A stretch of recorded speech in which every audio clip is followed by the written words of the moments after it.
you want to take a plastic bag or any other container you can think of and grab your crayons and just put them in here. And you can stuff this as full as you want. The project we're doing today took about 120 crayons to make. And so you just want to get a nice variety of colors, put them in, and then you zip them up. And, oops, I dropped one. Oh, I'm getting too old for that part. Anyway, zip them up. Doesn't have to be perfect. Get them all in there. Okay. It's not like you're going to spoil the food in the freezer. Then you just take them in the freezer and you just shove them in there. And leave them in there for about a day. Here are some frozen ones I've been playing with. And this is super, super cool. You just push. There you go.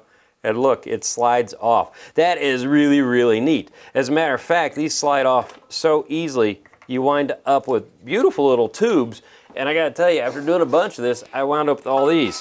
So please, in the comments section, tell me what projects to make of these, because I hate to throw them away, they look good. There is one, however, one gotcha. I'm not sure how this worked for other people, but not all the colors peel well. I don't know why, if it's the color or if it's the processing or what. I got my cheat sheet here and I'll let you know ahead of time. Okay, orange, violet, and blue. Freeze great. Those sleeves come right off. The paper is awesome. Pink, and let me go back. Red, violet, yellow, cut and peel great. Pink has more sticky stuff on it, and green and yellow green are horrible. So I don't know why, but if you take a green one, whoops, that's not green. This is green. If you try to slide that sucker off, it's not going to come off.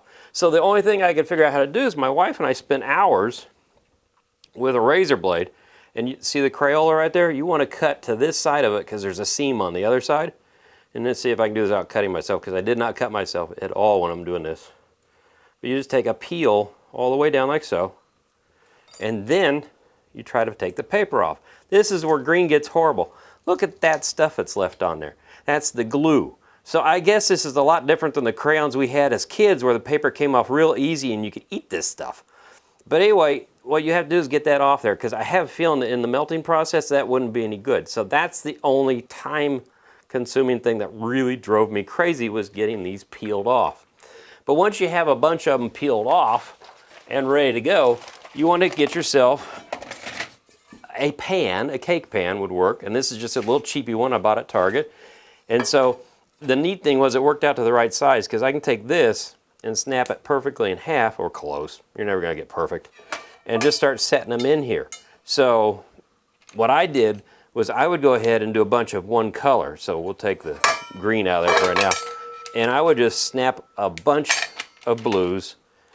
And once I had a ton of the blues made, I was actually going off of the 12 crayons at a time, snapping them half, that makes 24, right?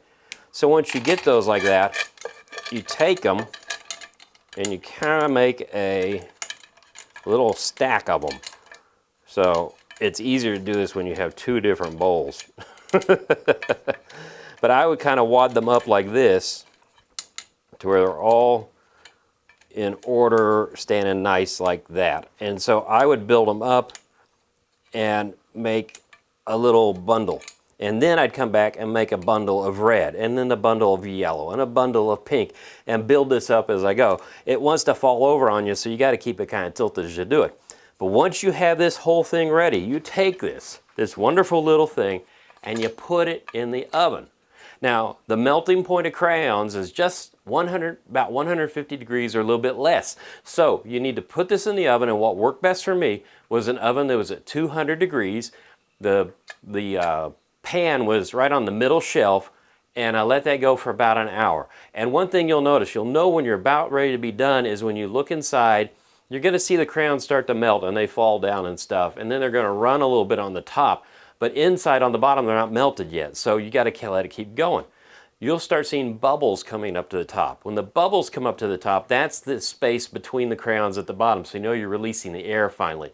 And then once the bubbles kind of stop, you know everything's melted all the way to the bottom. Then all you do is shut the oven off and just let it sit overnight. And so the next day you come out, and this is what we're going to do today. We've mega-sized our project. You get this. Now this looks kind of crummy. You see this kind of white filmy stuff? I'm not sure what that is. It's not a color, it's just something in the crayons. And you think this is hard to get out, but no, it pops right out. And look at the colors there, that's pretty cool. So by letting this sit there and bubble out, I don't know, it releases this into there, and you can see how it runs on the top, but underneath it still kept the solid colors. Now I'm thinking I might have gone a little bit short on my time, because if you can see right there, I see a real crayon in the middle. So that might be a really interesting look. So you do want to make sure it melts all the way through so you have a really solid blank.